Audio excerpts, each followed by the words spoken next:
ജീവിത ദുരിതങ്ങളോട് പടവെട്ടി തോറ്റ വീട്ടമ്മയ്ക്കും മകൾക്കും ഇനി അടച്ചുറപ്പുള്ള വീട്ടിൽ അന്തിയുറങ്ങാം.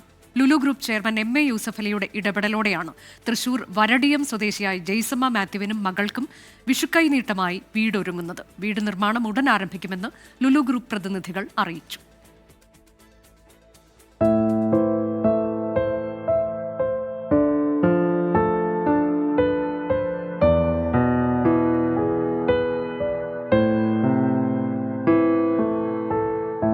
മേൽക്കൂരയടക്കം തകർന്നു വീഴാറായ നിലയിലാണ് വീടിന്റെ അവസ്ഥ. കാഴ്ചാ പരിമിതിയുള്ള ജെയ്സമ്മയും മകളും ലോട്ടറി വിറ്റാണ് ജീവിതം മുന്നോട്ട് കൊണ്ടുപോകുന്നത്. ദുരവസ്ഥ ശ്രദ്ധയിൽപ്പെട്ടതോടെ കുടുംബത്തിന് സഹായമെത്തിക്കുമെന്ന് MA യൂസഫലിയുടെ ഉറപ്പ്. Lulu group India project director Babu Varghese, Lulu IT cyber park director and CEO Abhilash Valiyavalappil, India media head NB Swaraj എന്നിവർ ജെയ്സമ്മയുടെ വീട് സന്ദർശിച്ച് നിലവിലെ അവസ്ഥ പരിശോധിച്ചു. സ്കൂളിലെ താൽക്കാലിക ജോലിയും ലോട്ടറി കച്ചവടവുമാണ് ജെയ്സമ്മയുടെ വരുമാനം. ഉള്ളതെല്ലാം സ്വരുക്കൂട്ടി വീടും വസ്തുവും വാങ്ങിയെങ്കിലും ഇടിഞ്ഞു വീഴാറായ വീട്ടിൽ അന്തിയുറങ്ങാൻ കഴിഞ്ഞില്ല. വാടക വീട്ടിലേക്ക് മാറിയെങ്കിലും 6500 രൂപ ഇവർക്ക് താങ്ങാനായില്ല.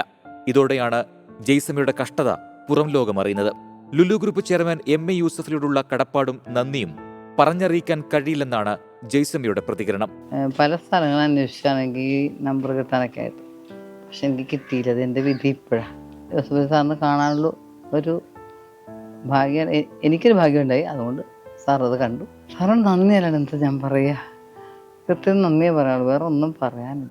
15 ലക്ഷം രൂപ ചെലവഴിച്ചാണ് വീട് നിർമ്മിക്കുന്നത്. News desk 24.